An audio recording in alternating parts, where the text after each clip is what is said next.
ఇప్పుడు ఇలాంటి సంస్థలు ఆకృతి కానీ, కిన్నెర, యువకళావాహిని ఇలా రకరకాల సంస్థలు ఉన్నాయండి. వీటిలో ఎవరు జెన్యూన్గా ఉంటారు, ఎవరు ఉండరు, ఎవరు కమర్షియల్గా ఉంటారని ఎలా తెలుస్తుంది మనకి?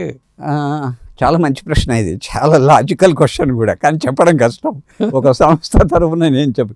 బట్ ఎవరి ఇండివిజువల్ ప్రజెంటేషన్ వాళ్ళదండి.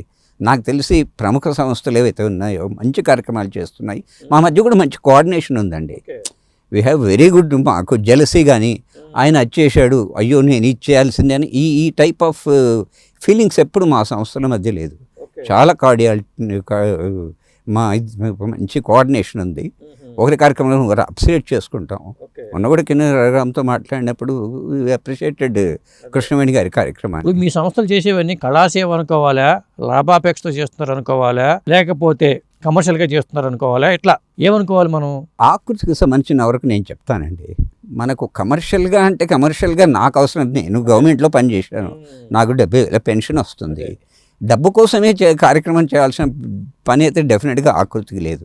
నాకేంటంటే పేరు ముఖ్యమండి. ఒక మంచి కార్యక్రమం చేశామన్న ఒక తృప్తి, నలుగురికి ఒక మంచి కార్యక్రమం ప్రజెంట్ చేశామన్న ఒక పేరు కోసమే ఆ అవకాశంలోనే కనపడుతుంది. అది తాపత్రయపడదు, పేరు కోసం ఎక్కుతాడు. లేకపోతే వాళ్ళిద్దరిని ఇప్పుడు అవకాశాలను తీసుకుంటే అంత కష్టపడి 2 నెలలు వెతికి వాళ్ళు పట్టుకోవాల్సిన అవసరం లేదు. సో అంచేత ఏంటంటే పేరు ముఖ్యం. మన పేరు తెలియాలి, మంచి కార్యక్రమాలు చేస్తున్నా అనే మంచి పేరు రావాలనేది ప్రాధాన్యం. కానీ డబ్బు అవసరమే, డబ్బు లేకుండా ఏ కార్యక్రమం కాదు. కాకపోతే డబ్బే ప్రధానంగా ఎప్పుడు కార్యక్రమాలు చేయలేదు. సో ఆ రకంగా ఇప్పుడు మీ సంస్థ తరపున చెక్ పవర్ మీకే ఉంటుందండి? అంతేనండి, నాకే. మరి మిగతా వాళ్ళు ఎప్పుడన్నా ఇదేంటి ఎప్పుడు మీరైనా మేము కూడా ఉండాలి అనే పరిస్థితి వస్తే? చాలా మంచి పాయింట్ ఇది. ఇప్పటివరకు సంస్థల తరఫున ఎవరైతే చేస్తున్నారో వాళ్ళ పట్ల ఒక మంచి అభిప్రాయం ఉందండి జనానికి.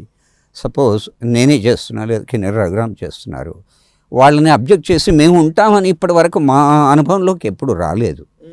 ఒకవేళ వస్తే అది ఆస్వాదించదగ్గదే. నేను కూడా ఎంతకాలమో చేయలేకపోవచ్చు, కాబట్టి నేను కూడా ఎవరికైనా వారికి ఇవ్వాల్సిందే ఈ పగ్గాలు.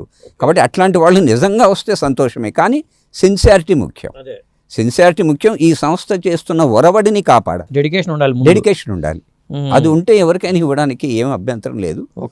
ఇప్పటివరకు అయితే మమ్మల్ని ఎవరు క్వశ్చన్ చేసి మీరే చేయాలా అన్న అభిప్రాయం అయితే ఎవరు వ్యక్తం చేయలేదు. బట్ వస్తే మటుకు డెఫినెట్గా ఆహ్వానించదగ్గతే. ఎందుకంటే ఎప్పుడు మేమే అనే ఇది కూడా ఉండకుండా నలుగురు వాళ్ళకు కూడా ఒక అనుభవం వస్తుంది కదా ఇట్లాంటి కార్యక్రమాలు చేయడానికి.